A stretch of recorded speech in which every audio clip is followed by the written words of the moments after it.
मार्च 2026 च्या चंद्रग्रहणाच्या दिवशी जीव गेला तरी चालेल, पण चुकूनही ही 5 कामे करू नका. अन्यथा चंद्रदेव आणि राहुकेतू तुमच्यावर नाराज होतील. घरात दारिद्र्य आणि गरिबी येईल, संपूर्ण घर कंगालीच्या उंबरठ्यावर येऊ शकते. म्हणून संपूर्ण माहिती जाणून घेण्यासाठी हा व्हिडिओ पूर्ण पहा. नंतर असे म्हणू नका की आम्हाला सांगितले नव्हते.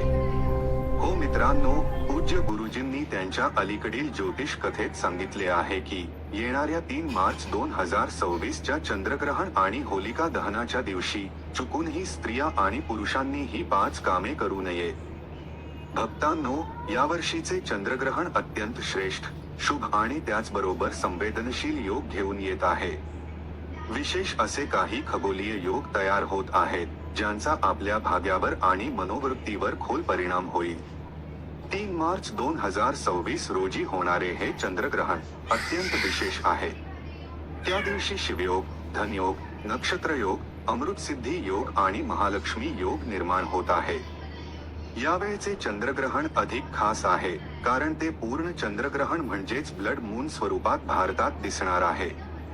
वैज्ञानिक सांगतात की जेव्हा पृथ्वी सूर्य आणि चंद्र यांच्यामध्ये येते, तेव्हा सूर्याच्या लाल किरणा पृथ्वीच्या वातावरणातून वाकून चंद्रावर पडतात. त्यामुळे चंद्र पूर्णपणे लाल दिसतो. मित्रांनो, कल्पना करा, रात्रीच्या काळोख्या आकाशात तेजस्वी लाल चंद्र. हे दृश्य आध्यात्मिक दृष्टिकोनातूनच नव्हे, तर वैज्ञानिक दृष्टिकोनातूनही अत्यंत अद्भुत आणि दुर्मिळ असेल. याच दिवशी फाल्गुन पौर्णिमा आहे. आपल्या हिंदू धर्मानुसार या पौर्णिमेला माता लक्ष्मी पृथ्वीवर वास करण्यासाठी येतात आणि आपल्या भक्तांवर कृपा करतात. याच दिवशी होलिका दहन होईल आणि त्यानंतर दुसऱ्या दिवशी होळीचा पवित्र सण साजरा केला जाईल.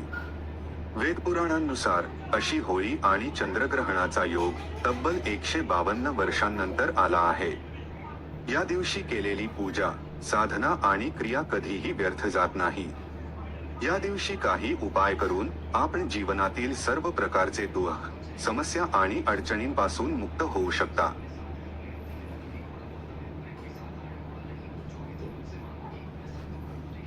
चला